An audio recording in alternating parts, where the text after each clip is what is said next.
For today's Last Climb episode, I'll go over the team that guides literally begged to be banned from Everest before they ever set foot on it. They had experience, sure, but their bravado had a history of leaving people to die. Now, what Everest did to all four of them was so brutal that guides kept fighting to keep climbers like them off the mountain. This all happened on May 21st of 2016. If you'd picture Everest Base Camp that day, it would be loud, in a way people don't expect, with generators humming, prayer flags snapping in the wind, and the constant low murmur of dozens of different languages overlapping.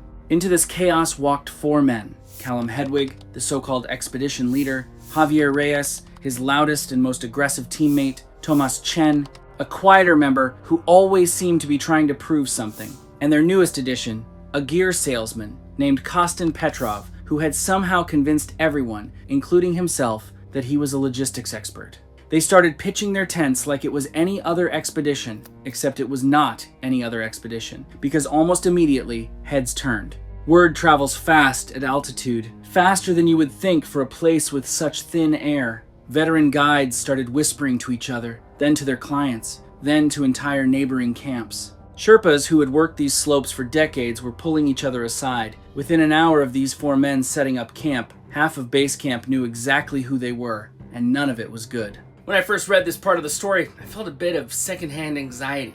On a mountain, there are few things more unsettling than arriving with a reputation that already has everyone expecting the worst. Eventually, a British guide named Margaret walked straight up to Callum and told him, flatly, that he had no business being on that mountain. She brought up K2. She brought up the Khumbu Icefall. She brought up Denali. Callum just laughed her off like she was an annoyance he had dealt with 100 times before. Javier started shouting insults back at her, getting right up in her face, while Tomas stood off to the side, saying nothing, looking pale and uncomfortable in a way that, looking back, was probably the first sign that something inside him was already cracking. A Nepalese liaison officer had to step in just to keep the whole thing from turning physical. Here's the frustrating part. Callum pulled out his permits, his paperwork, everything legally required to be on that mountain, and waved it in Margaret's face. Because here is the truth about Everest that a lot of people do not realize. If you have the money and the documents, nobody can actually stop you from climbing, no matter how many bodies you have left behind.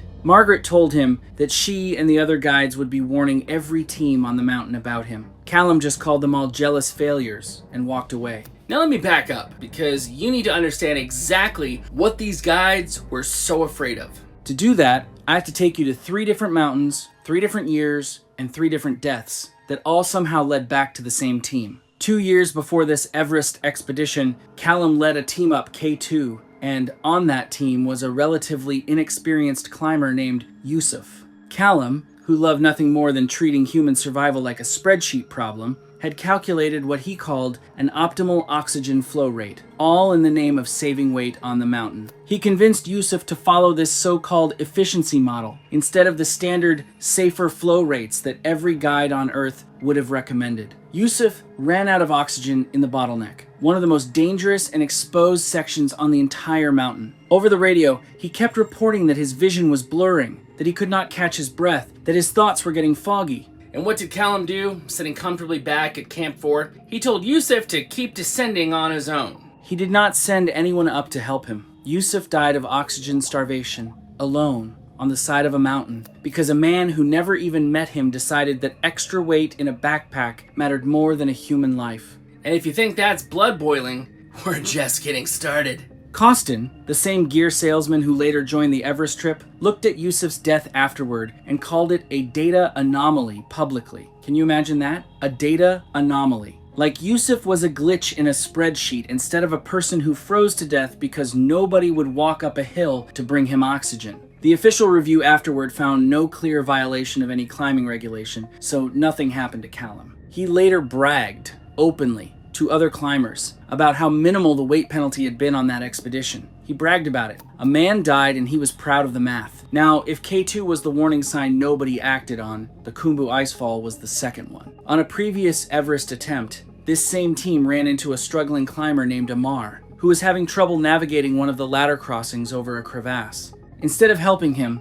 Javier decided the best move was to scream at Ammar that ropes were a crutch for fear and that he should trust his feet instead. If you're a climber yourself, you'd probably be fuming at that line, because you know that ropes are not a crutch. Ropes are the entire reason people survive the ice fall. Ammar slipped. His rope caught him, which probably saved his life in the immediate moment, but he was left dangling over the crevasse, suffering serious injuries and prolonged exposure to the cold, while rescuers scrambled to reach him. And what did Callum tell the rescue team when they arrived? That Ammar had a pre-existing condition, except Ammar's medical records showed nothing of the sort.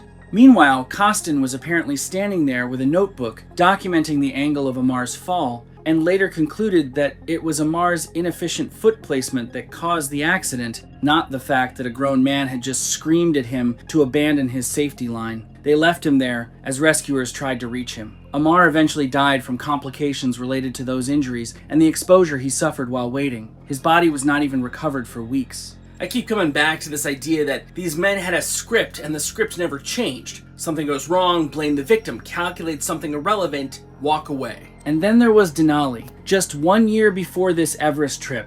On Denali, Callum made an actual bet, like a casual wager you'd make over drinks, with a rival climber named Hero, betting that Hero could not summit and return to base camp in record time. Callum, ever the strategist, handed Hero what he called a performance plan, which conveniently included 0 rest days. Hero, eager to win the bet and probably flattered that Callum thought he was capable of it, pushed his team relentlessly. 2 of his climbers developed severe high-altitude pulmonary edema, a condition where fluid builds up in the lungs at altitude and can kill you within hours if you do not descend immediately. One of them, a man named Liam, died during the descent after the weather turned and the team could not get him down fast enough. Callum had specifically told Hero to skip extra acclimatization days and keep up an aggressive pace, even after symptoms started showing. After Liam died, Callum still collected his winnings from the bet. He took the money from a man who was too traumatized to even argue about it. Costin, naturally, ran the numbers on the HAPE cases afterward and decided the deaths were statistically insignificant. That tells you everything you need to know about how this entire group of men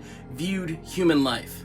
Not as people, as acceptable margins of error. So now you understand why Margaret confronted Callum the way she did, and why she came back to find him privately that night at base camp before this Everest expedition even began. She told him she had already radioed several expedition leaders across the mountain to warn them about his team's history. Many of the other camps had agreed that they would not be offering any non-emergency support to Callum's group. No spare oxygen, no extra supplies, nothing. After everything that had happened on the previous 3 mountains, Callum sneered and said they had their own gear. Margaret pointed out, correctly, that Costin's regulators did not even match each other, and that his oxygen tanks were outdated equipment he had bought at a discount from an outfitter that had already gone bankrupt. That detail alone should have ended the expedition right there. Callum ignored her completely. Margaret told him plainly that he was going to kill his team again. He told her to leave. She did, but she quietly instructed her own Sherpas to keep an eye on them anyway, because some part of her clearly knew this was not over. Here's where things start moving fast, and I mean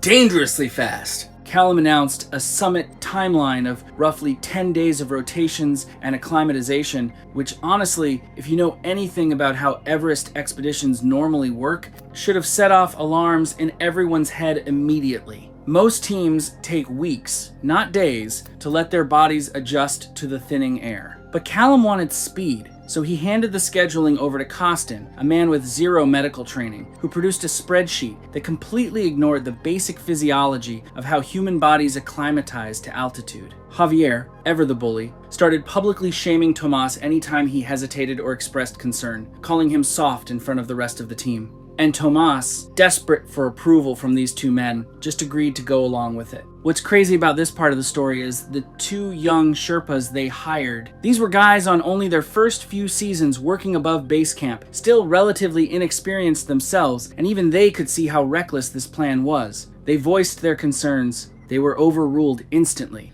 And then Callum did something that I think is almost more disturbing than the plan itself. He paid them double just to keep them quiet. He did not fix the plan. He bought their silence about the plan. That tells you everything about his priorities. They left Camp 1 at midnight after rushing through an already shortened acclimatization schedule. Costin kept insisting they could compress the rest periods, like rest periods were some kind of inefficiency to be optimized away rather than a basic biological necessity. By the time they reached Camp 2, Tomas was already vomiting and dealing with a splitting headache, both classic early warning signs of altitude sickness. Costin checked his oxygen saturation with a cheap pulse oximeter, the kind you can buy at any drugstore, and it read 75%, which on a mountain is a number that should have triggered an immediate descent. Instead, Costin looked at it and said it was within his model's tolerance. His model, not a doctor's recommendation. His model. Then Costin gave Tomas a pill that he believed would help with altitude, except it was actually a diuretic, which made Tomas even more dehydrated than he already was at altitude, which is genuinely one of the worst things you could possibly give someone in that condition. Meanwhile, Javier was physically shoving Tomas forward whenever he slowed down, and Callum, the man supposedly leading this expedition, was recording their split times with what I can only describe as visible satisfaction, like he was watching a stock ticker go up instead of watching a man slowly poison himself with bad decisions made by people who were supposed to be protecting him. The pill itself was later identified from Costin's recovered medical kit. By Camp 3,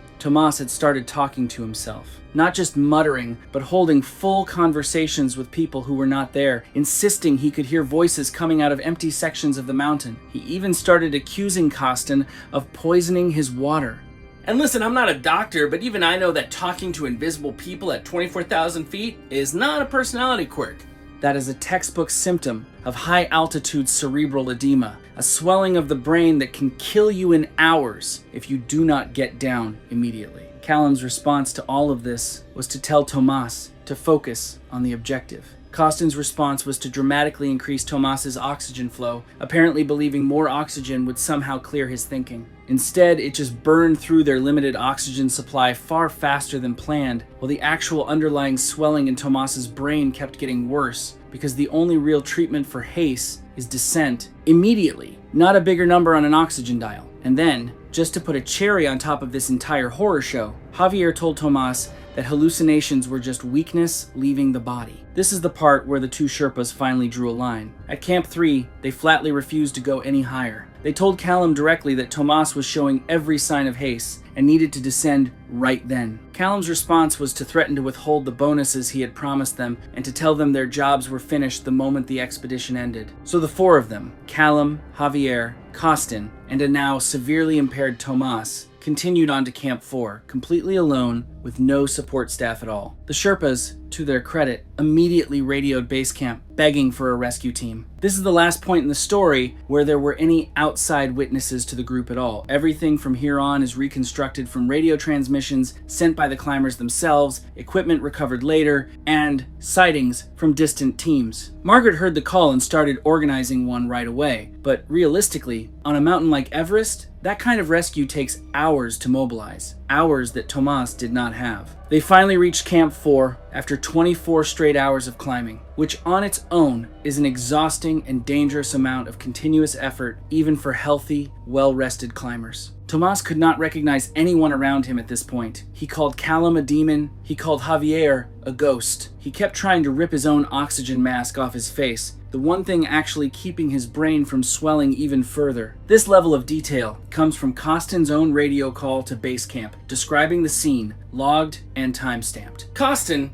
in what I genuinely believe he thought was helping, fiddled with the regulator. This actually reduced Tomas's oxygen flow even further, the exact opposite of what anyone in that situation needed. And Callum, faced with a teammate in full-blown medical crisis, decided the right move was to rest for only 4 hours and then push straight to the summit. He never even informed base camp of how dire the situation had become. We know this from the radio log itself specifically, from what Callum didn't say. Javier's contribution to all of this was to splash Tomas with water to wake him up, water which immediately froze solid on Tomas's face in the brutal cold. They left for the summit at midnight, and Tomas, somehow, was still moving, locked in what can only be described as a fugue state following the others mechanically without any real awareness of where he was or why. At a point called the balcony, around 28,000 feet up, Tomas suddenly stopped and began screaming that the others were imposters who had been sent to murder him. He started swinging his ice axe wildly through the air. Javier barely dodged the swing but slipped on a patch of ice in the process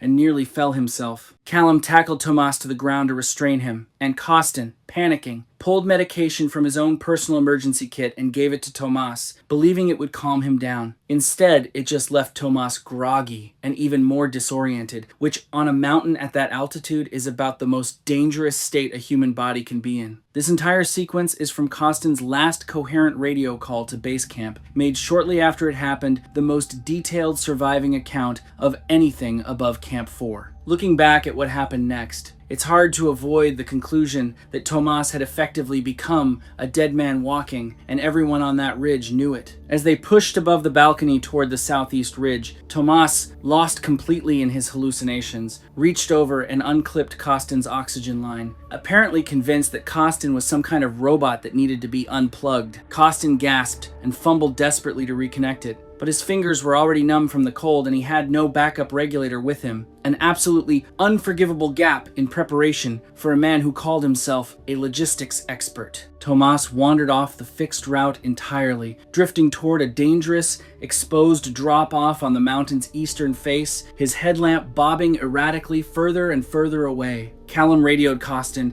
and told him simply to leave Tomas, that he was done. Costin actually hesitated. I want to give him this much credit. He hesitated, staring at Thomas's headlamp disappearing into the dark. He called Callum back, practically begging for help. Callum's response was that they were 200 meters from the summit and that Costin needed to handle it himself. And then Callum just kept climbing. Costin tried to follow after Tomas, but his own oxygen was already critically low because he had miscalculated his own tank consumption. The same man who built spreadsheets for everyone else's survival could not even correctly calculate his own. He sat down to recalculate using a rugged smartphone loaded with his planning spreadsheets, and the phone, in the brutal cold, simply froze and died in his hands. Callum and Javier reached the summit at 8 in the morning. They took their triumphant photos, shouted into the wind, the whole celebratory routine you would expect from any successful summit. Javier called his wife on a satellite phone to tell her he was on top of the world. Callum planted a flag bearing his company's logo, like this was a marketing opportunity, instead of the immediate aftermath of abandoning two teammates in mortal danger. Neither of them said a single word about Tomas or Costin, not one mention. They just took their photos and began their descent, as if the two men they had left behind simply did not exist anymore. If that doesn't disturb you, well, I don't know what will. It shows exactly how little these two men actually cared, even in the moment of supposed triumph. On the way down, Javier stopped to look for Tomas's headlamp, still flickering somewhere in the distance below. He stared too long, not watching his own footing, while navigating a fixed line transition over hard, wind-scoured ice, one of the most unforgiving surfaces you can stand on at that altitude. His crampons skidded out from under him. He fell sideways, slid down a steep couloir, and crashed into a rock band below. He was dead on impact. Callum heard the scream. He did not turn back. He kept descending, leaving his second teammate's body behind within minutes of leaving the first two for dead. Lower down, near the South Col, Callum found Costin slumped against a rock, his oxygen tank completely empty, his mask hanging half off his face. It turned out Costin had tried to reconnect his oxygen line after Tomas had ripped it loose, but he had done it incorrectly, leaving the connector not fully seated, which created a slow, gradual leak that drained his remaining oxygen over time without him fully realizing it. As that leak continued, his oxygen levels kept falling, his thinking kept deteriorating, and he became less and less capable of even recognizing the problem, let alone fixing it. By the time he understood what was happening, he was too impaired to do anything about it. He died of hypoxia while trying, one last time, to calculate his remaining oxygen on a phone that had already died in his hands. Callum checked Costin's pockets for spare batteries, found none, and took Costin's nearly empty oxygen tank for himself before leaving his body exactly where it was. We know this because the tank was missing from Costin's body when it was later found, and Callum reported taking it over the radio. Somewhere far above, another climbing team spotted Tomas's headlamp moving erratically toward a massive crevasse. They radioed base camp immediately, but before anyone could possibly reach him, the light simply vanished into the darkness. Tomas was never found. His body is presumed to be buried somewhere in that crevasse, completely unrecoverable, which means his family will never have a body to bury, never have a definitive ending, just a light that disappeared on the side of a mountain. Callum continued down alone after leaving Costin's body behind, severely exhausted, badly dehydrated, and running on what was essentially a nearly empty oxygen cylinder he had just stolen off a dead man. The weather was turning worse as afternoon winds picked up across the upper mountain, and Callum, predictably, started growing more confused with every step, struggling to clip in correctly to the fixed lines that were the only thing keeping him from falling. Several other climbers descending from their own successful summits noticed him moving slowly, talking to himself, clearly in trouble. But by that point, after everything this man had done, it is hard for me to feel much beyond a grim sense that the mountain was finally collecting what he owed it. Near the Geneva Spur, Callum tried to bypass a line of climbers waiting at a fixed line anchor, convinced, even now, even after losing his entire team, that he could save time by cutting the line. He unclipped himself before properly securing into the next section of rope, his frostbitten hands fumbling uselessly with the carabiner. A sudden gust of wind knocked him off balance. He slipped on the hard ice and fell down the slope, his headlamp and his stolen oxygen cylinder disappearing into the darkness below him. The fall was not survivable. This detail comes from the climbers waiting at that anchor, who witnessed his fall, directly the only eyewitnesses to Callum's death. This is a bad thought, I admit, but it's sort of satisfying to know that the man who spent years treating other people's deaths as acceptable margins of error became just another statistic himself. When Margaret's rescue team finally made it up to the higher reaches of the mountain, they found exactly what you would expect by then. Tomas was gone, swallowed somewhere in that crevasse. Costin was dead at the South Col, exactly where Callum had left him. There was clear evidence of Javier's fatal fall along the route, and Callum himself was missing entirely. Search teams eventually located signs of where he had fallen, but determined that any recovery attempt would be far too dangerous for the rescuers themselves, so his body remains on the mountain to this day. The Nepalese authorities later conducted a full investigation, piecing together radio logs, statements from the 2 Sherpas who had been fired for raising the alarm, and accounts from other climbers who had crossed paths with the team along the way. Investigators concluded that the expedition had ignored repeated safety warnings, climbed far too aggressively for their bodies to handle, and pushed forward even after every sign imaginable showed that one of their own was suffering from severe altitude illness. In the end, no criminal charges were ever filed, simply because all 4 members of that team were dead, and so much of what happened above Camp 4 exists only in radio transcripts and secondhand accounts. I couldn't stress enough that none of this required a freak storm or some unpredictable twist of nature. Every death in this story traces back to a choice that a person made while fully capable of choosing differently. Yusuf could have had real oxygen instead of an optimal flow rate. Amar could have kept his rope on without being shamed off it. Liam